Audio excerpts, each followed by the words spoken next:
লাগছে। দাঁড়াও দাঁড়াও, প্রথম থেকে শুরু হচ্ছে, বলো এবার কেমন লাগতেছে তোমার ভাটিয়ারি? ভাটিয়ারি অনেক সুন্দর জায়গা, দেখতে ভালো লাগছে। যে সিলেট থেকে আওয়াটা আমার কি হয়েছে, সফল হয়েছে কইতাম পারি। তারপরে আর কিটা অনেক সুন্দর সুন্দর রাস্তা দেখলাম, ভিউগুলা দেখলাম, পাশাপাশি ফুলিনও দেখলাম, ফুলিনও সুন্দর সুন্দর। কিন্তু চিটাগাঙ্গে ফুড়িয়ে বালা পাইলো না আমার, এই দুঃখটা বুক লইয়া চিটাগাং থেকে প্রতিবার ফিরিয়া যাই। এইবার লাস্ট মনে করছিলাম যে শিক্ষার মাধ্যমে মানে একটা ফুলির পাওয়া যাইব, তো ওটাও পাইছে করে কোনো কিতা নাই, পাইছি না সোজা কথা। যাই হোক, ফুড়ি পাই না পাই, জায়গা যে সুন্দর এখান দেখিয়া গেছি। ধন্যবাদ বড় ভাই আশিক, বন্ধু মানুষ।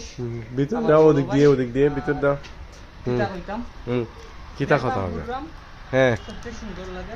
হ্যাঁ, ওই যে নিসবাবু দেখো না, যে সুন্দর ফুলি না, সুন্দর সুন্দর ফুলি দেখো। ফুলি দেখছি, কোয়াইন দেখছি, কতটা দেখিয়া খাইলাম, ঘুমাইলাম, ঘুরাইলাম। ফুরি খাইছো? হ্যাঁ, আচ্ছা ফুলি খাইছি, ফুলি না। আচ্ছা আচ্ছা, হ্যাঁ ফুলির কি কিতা করার বাজা কইমু। যাই ধন্যবাদ আপনি। Okay, thank you thank you thank you. কিন্তু আমি নিজেও বুঝি নাই, মানুষ বুঝছে কিনা নিজেও জানি না।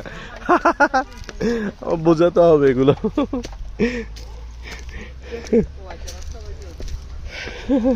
রাস্তা ওদিকে, আমরা উল্টো পথ দিয়ে আসলাম।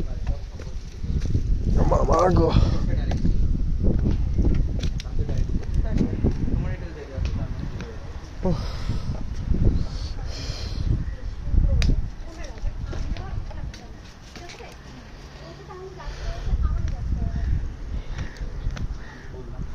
মানুষ একটা বুঝিলিব।